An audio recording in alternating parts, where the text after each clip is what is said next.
Greetings, this is Jim Lindsay. This is a short lesson over time management, and where this material comes from is from a guy named Dr. Randy Pausch. He was a professor at Carnegie Mellon University, and you may have heard of him before. In fact, you may have seen some of this material before. There is a YouTube link right here on the opening slide here, and also on the closing slide, that if you would like to see his actual full-length presentation about these topics, because I'm just going to talk about just a few of the things that he mentions in this lesson, you have the resource. It looks like this. This is a presentation that he made back in like 2007. Very powerful message. And so if you'd like to watch the entire thing, it's an hour and 16 minutes, and you could fast forward through and probably cut it 10 minutes or so off of that if you wanted to, but well worth your time to watch this guy's presentation. But I'll hit the highlights or the things I want you to take away for our course, but I wanted to tell you where this information came from originally. These slides, by the way, are available for you for download from the Blackboard site. If you look in the Computing at Western and Time Management folder, in the Thor module, you'll see these slides right there. So you can open these up and access this if you would like to. And there's that link as well to the YouTube movie.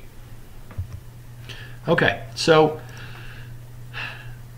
what Dr. Pausch tells you about in this lesson is basically, he says, hey, your time is very valuable. And I think what makes this such a powerful message is the fact that he was he had pancreatic cancer.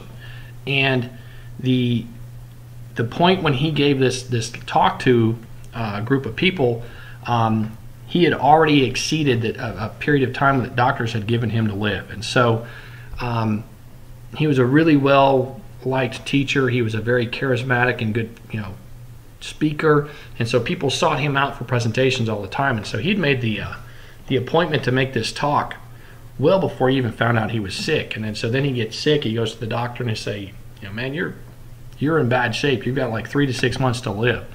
And so at the point when he's making this presentation, it's past the 6-month mark. And so his perspective on what's important and where you should spend your time and how you should, what you should worry about, I think it's just dramatically different than perhaps yours or mine, because we feel healthy. We feel like, hey, we've got forever. This is,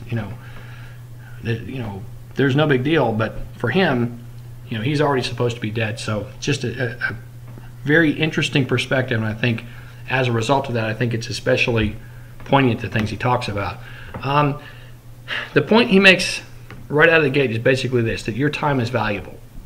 And that you could quantify that if you wanted to. If you had a job, you could think about, hey, I've got, I earn $10 an hour, and so if I'm going to spend 3 hours on my homework, that's $30 worth of time. You can quantify it monetarily, but no matter no matter how much you're earning, your time is finite, and so there's only 24 hours in a day, and you need to realize that every choice you make about what how you're going to be spending your time is at a cost for something else, because there's just the 24 hours in a day, and at some point you have to sleep. And so that's the first point he makes in his presentation. Okay, so your time is valuable. Now this is where it starts to hit where the rubber hits the road for us, because as I mentioned in your class orientation session, as you read about in the syllabus, we're covering a lot of stuff really fast. And so how can you get the most out of every day? Well, in order to do that, you need to plan. And you need to look at the document, the class calendar I gave you, and look at that and say, how does this match up with everything else I have in my life? Because I'd be really, really surprised if most of you don't have a job, if most of you don't have a social life, if you don't have family, if you don't have other classes trying to pull at your attention and your time to do things. And so what you have to do, you have to look at that class calendar and then plan out how you're going to attack this thing to give yourself the best chance at success. And so you have to plan. Now, part of planning is creating something called a to-do list.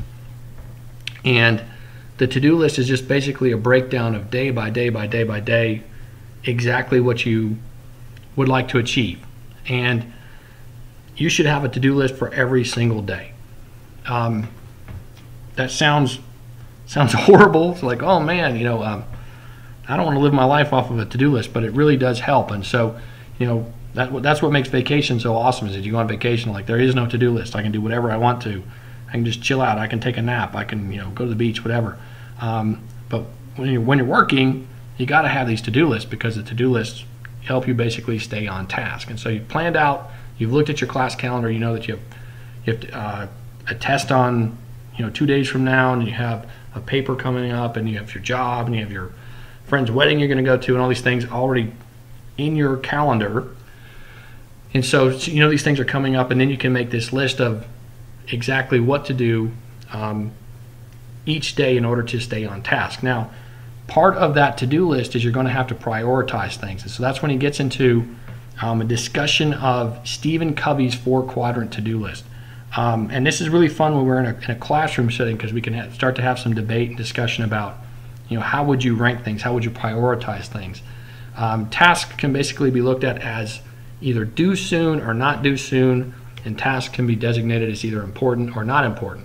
So for example, if you had a test coming up tomorrow, studying for that test would probably be something that's important and it's due soon because the test is tomorrow.